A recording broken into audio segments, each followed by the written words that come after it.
welcome back to another toy review. Today we're going to be taking a look at Lego's Buildable the Child figure, so let's get started. First of all, if you're unaware, this is a super hard to find Lego set. I literally searched all over the internet to see if it was available. I checked Kohl's, Walmart, even Lego.com was sold out of it, and I finally found it on my Target app that there was one left in stock for pickup. So I ordered that one right away, and now I have the Buildable the Child figure. So if you spin him around, it says Star Wars, Lego down here. You flip him around to the back so you can adjust his ears.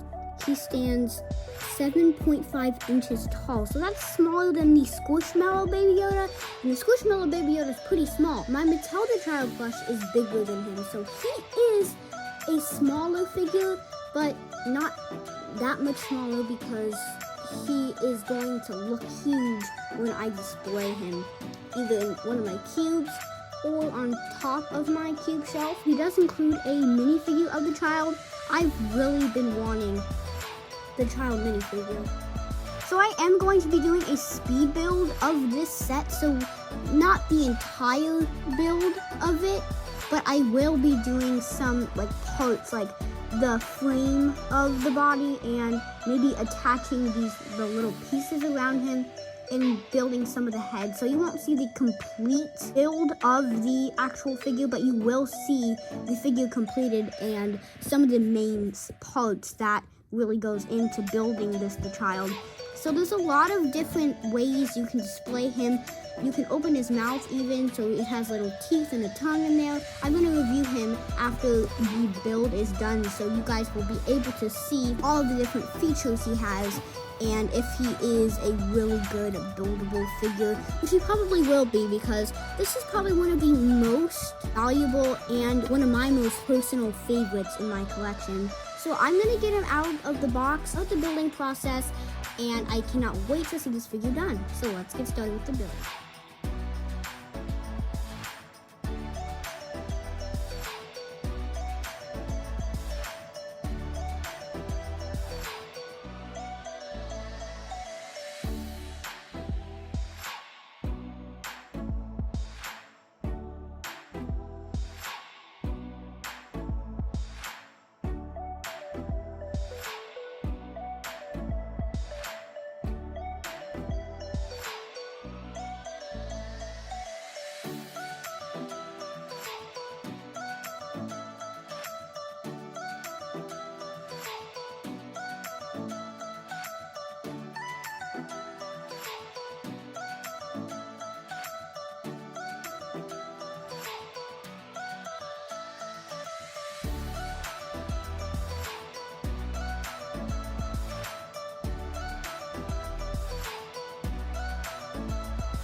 time filming this and building this really awesome figure. As you can see, there's a lot of structure and detail, and Lego even put time to do all of the little pieces to make it look like the collar and the robe is actually wrinkled. And one of my favorite parts about this set is that the head has so many features. The ears can move up to look like he's happy. They can flop down. That's probably how I'm going to display him on my shelf. And his mouth can close. And his mouth can open. And I guess this little gray piece inside is supposed to represent teeth. But it doesn't really exactly look like teeth. It's kind of like a light gray piece. They could have made it white. Some of the colors are a little bit off that Lego went with. Like the inside of the ears, if they went with a light pink Lego, maybe it would have looked better. But if they kind of keep the colors toned down a little bit, because the child is not just a super bright character. So I can see why they probably did the same color inside of the ears as they did for the fingernails. And speaking of the fingernails, they are really cool. They used two different types of pieces. They used a triangular kind of pyramid shaped for the thumbs, and for the actual fingers they use these kind of ordinary curved on one side pieces. And the shifter knob is removable. There is a little platform with a hole in the bottom to attach to the blue piece here. And as you can see, the knob does look pretty accurate to the show. I mean, it's as accurate as you can get with Legos. So Lego really did a good job. I've never seen these two little silver sides. These are two separate pieces and they connected. They probably had to take some artistic liberties with this set because they couldn't obviously get everything super accurate, because there is a limit when you're working with Legos. So I can see why Lego actually went with some of these pieces. The eyes are really outstanding. I've never seen these printed pieces before. They actually printed a little bit of brown on the side of the eyes to make it look like the color of the Grogu's eyes. You can't really see it. It's kind of subtle. And my nails actually got a little bit chipped from kind of removing pieces. Sometimes I accidentally put pieces where they weren't supposed to go. I did also include this orange piece, but that didn't always work. So I did have to use my nails to get some off. And the other hand is basically the same thing. If you turn them around to the back, it's pretty cool. I don't exactly get this necessarily. It's kind of like hanging out on the back. I'm probably just going to remove this. Maybe leave it like that or something. That looks a little better. I really like how Lego structured the back of the face. It's a little thick to me, and it's kind of weird that you can see when the ears are up, it's not visible.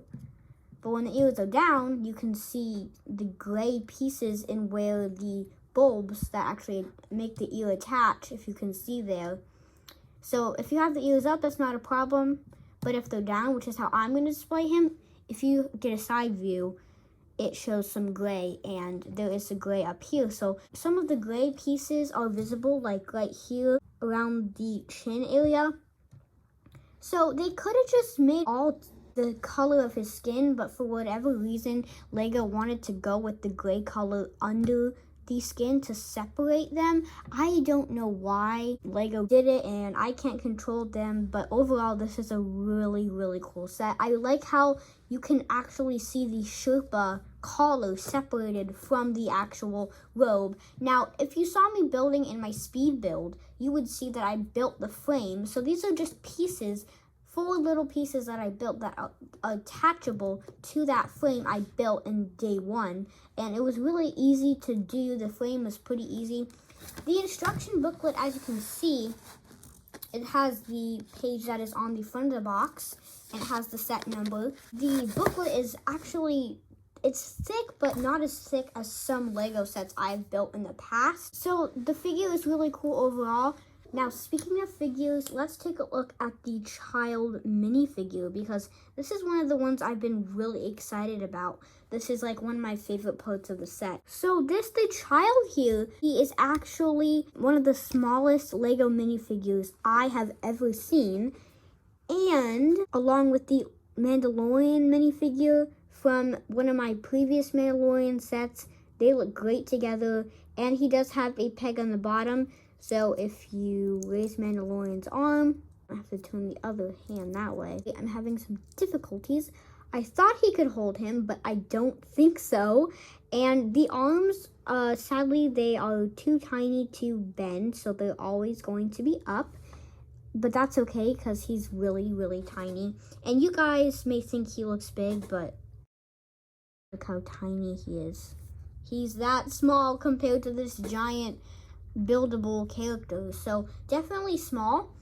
And I'm probably not going to put him here when he's on display.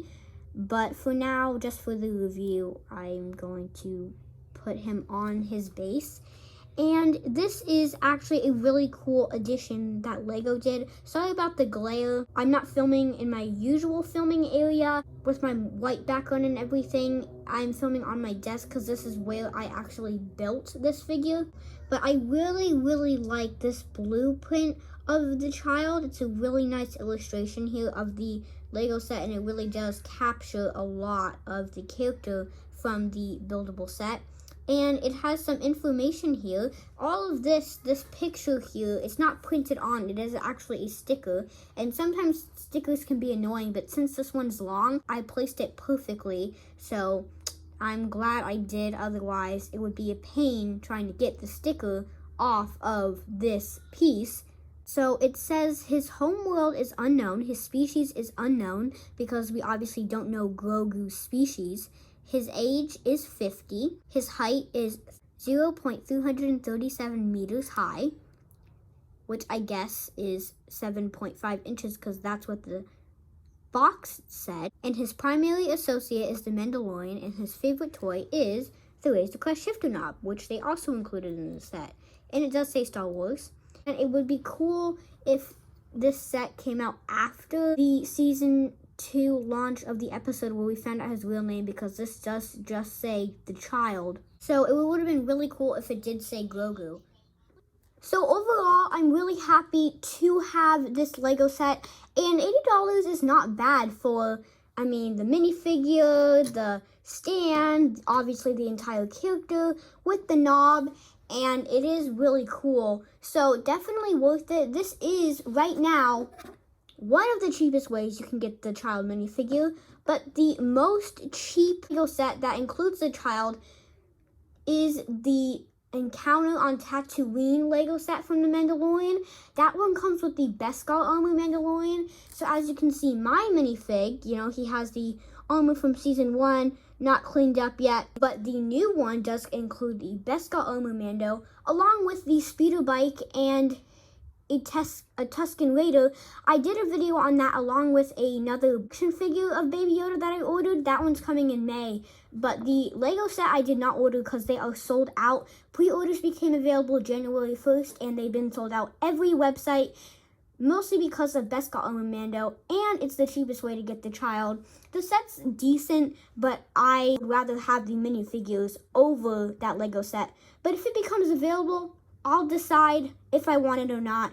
But I'm just happy to have this set. Make sure you like, share, subscribe, and ring the bell after you subscribe so you won't miss a single vid. And I'll catch you guys later.